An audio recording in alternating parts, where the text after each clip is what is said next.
जितने भी आगरा में साहित्यकार थे उनमें से अधिकांश तुला राशि के थे। जैसे रामविलास शर्मा, राजनाथ शर्मा, राजेंद्र यादव, रमेश कुमार शर्मा, राम गोपाल सिंह चौहान, राजेश्वर सक्सेना, राजेश्वर प्रसाद चतुर्वेदी और राजेंद्र रघुवंशी, राजेश दीक्षित, राजेंद्र कुशवाहा, राय साहब सिंह आदि आदि बहुत से हैं, लेकिन ये सब तुला राशि के थे। एक दिन ऐसा हुआ कि मेरे पिताजी ने मुझे आवाज़ दी कि कुंदन देखो कोई तुम्हें बुलाने आया है। मैंने अपने जंगले से ऊपर रहता था, मैं ऊपर मेरा कमरा था, मैंने जंगले से झांक कर देखा तो एक व्यक्ति सर पर अंगूछा बांधे, मैली धुली कमीज पहने हुए, फटी हुई और पजामा पहने हुए खड़ा हुआ है, जिसके हाथ में एक पर्ची। मैं नीचे गया तो उसने पर्ची मेरे हाथ में दे दी। तो उस पर्ची पे लिखा हुआ था कुंदन लाल उप्रेती, वल देवीराम उप्रेती, कंस गेट, गोकुलपुरा, आगरा। प्री कुंदन, इस रिक्शे वाले के साथ गोवर्धन होटल आ जाओ। मैं तैयार हुआ ऊपर आकर के और रिक्शे वाले के संग चल दिया। गर्मी के दिन थे, जून की शिद्दत की गर्मी थी। हम होटल में पहुंचे तो वहां देखा कि होटल के मालिक केदार भाई रांगे राघव के पास बैठे हुए थे। वहाँ मैंने देखा कि जब मैं गया तो देखा कि मैंने उनकी गांठ यहाँ पर गले में थी, वो लाल हो रही थी। और थोड़ी देर बाद वहाँ अरुण सरकार एमडी डॉक्टर वो आए और उन्होंने जांच वाँच की और देखा होगा, आते रहते थे रांगे राघव उनके पास। अब वो ऐसा समझिए गोवर्धन होटल रांगे राघव का दूसरा घर था। जब भी वो आते यहाँ से जाने के बाद तो गोवर्धन होटल में ही ठहरते थे और वही केदार भाई से उनकी बातचीत होती रहती थी। तब मुझे बुला करके कहा कि भाई तेरी गांठें कैसे ठीक हुई। मैंने बताया कि इसी तरह से मेरी भी गांठें होती थी, लेकिन मैंने यह अरुण सरकार जी हैं, इनके पिताजी एससी सरकार बहुत बड़े होम्योपैथ हैं और बड़ी भीड़ उनके यहाँ लगी रहती है, तो बड़े अच्छे हैं, दवाई देते हैं और फौरन ठीक हो जाता। पहले ये एससी सरकार बीआर कॉलेज के प्रिंसिपल थे, अब यहाँ पर डॉक्टरी करते हैं और उनकी बड़ी भारी कोठी थी सरकार साहब की। और वो रोड भी जो गोवर्धन होटल से जाती है वो भी बेनी माधव सरकार रोड कहलाती। वही सरकार साहब का वो था हॉस्पिटल बना, नया हॉस्पिटल लड़के ने बनवाया। तो मैं वहाँ पहुँचा, काफ़ी देर तक बातचीत होती रही इधर उधर की। फिर बोले चल भैया जरा राजा मंडी घुमा ला। मैंने रिक्शे वाले को आवाज़ दी, भैया कहाँ है? मैं नीचे बैठा हूँ बाबूजी। तो हम लोग नीचे आए और आकर रिक्शे में बैठ गए और रिक्शे वाला हमें राजा मंडी की ओर ले जा रहा था। रास्ते में एक मोड़ पड़ता हरि पर्वत थाना, उसके दाहिनी ओर से एक रास्ता जाता है राजा मंडी की तरफ, सेंट जॉन्स कॉलेज की तरफ।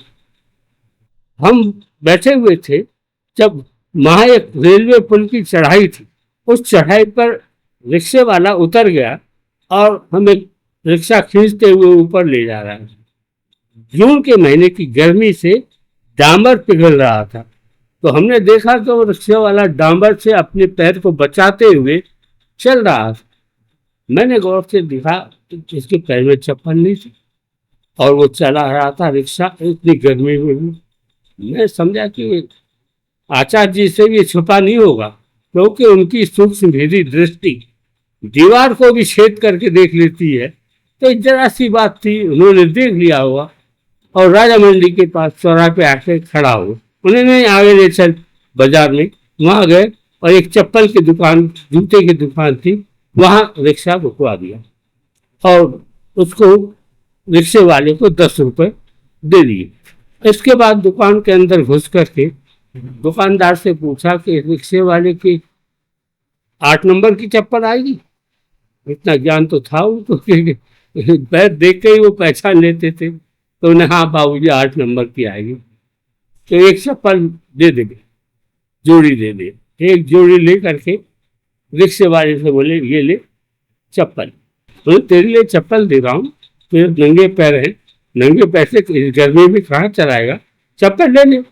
बोला नहीं बाबू, मैं भिखारी नहीं हूँ। बोले मैं भिखारी कहाँ, मैं तो तुझे गिफ्ट दे रहा हूँ, एक तरह से अपना समझ करके तुझे दे रहा हूँ, ले लेना। उन्होंने लिया। बोला नहीं बाबूजी, मैं मेहनत का कमाता हूँ, मेहनत का खाता हूँ। अब मेहनत, आपने पहले मेहनत के पैसे पहले दे दिए, अगर मेहनत के पैसे न दे करके चप्पल देते तो मैं चप्पल ले लेता। तब भैया तू चप्पल कैसे लेगा, उन्हें मेहनत करूंगा तो चप्पल लूंगा, नहीं तो नहीं करूंगा। मतलब चल कुंदन बैठ जाए। मैंने कहा रिक्शे में, और कहाँ? तो रिक्शे में हम दोनों बैठ गए। बोले अच्छा किले ले चल।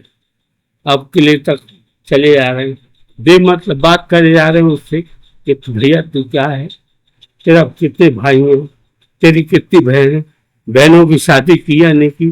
तो बता रहा था कि भाई क्या कहूँ साहब, बाबूजी बड़ी मुश्किल से खर्चा चलता है, 2 बहनें हैं और 2 भाई हैं छोटे, उनका पालन करना मुझे, ये माता पिता मेरे देहांत हो गया, लेकिन मैं क्या करूँ, बड़ी मुश्किल से पालता हूँ। बहन बड़ी हो चुकी हैं और ये भी डर रहता है कि कहीं गलत रास्ते पर न चली जाए। तो मैं बड़ा परेशान रहता हूँ। मेरी जिंदगी में जो है सुख नाम की चीज नहीं लिखी है। शायद भगवान ऐसा निष्ठुर और कठोर कैसे हो सकता है, हम गरीबों के लिए, हम गरीबों को जरा भी सहायता नहीं करता। तो ये सब सुनते रहे, मुझे बड़ी बोरियत हो रही थी।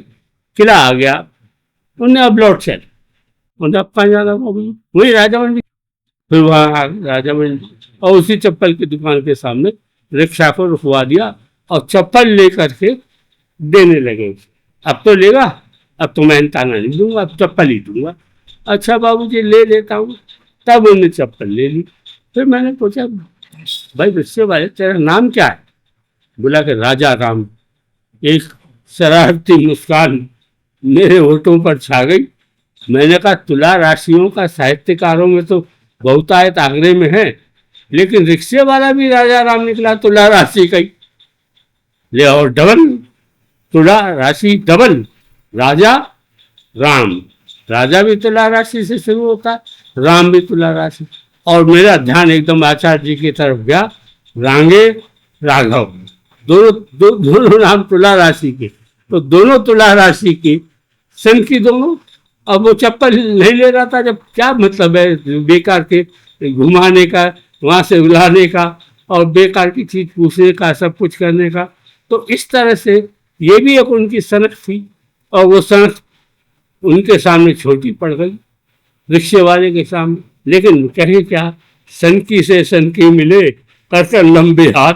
तो मुझे बड़ी हंसी आई और मैं वहां से फिर उनको बाग मुजफ्फर खां छोड़ करके अपने घर चला।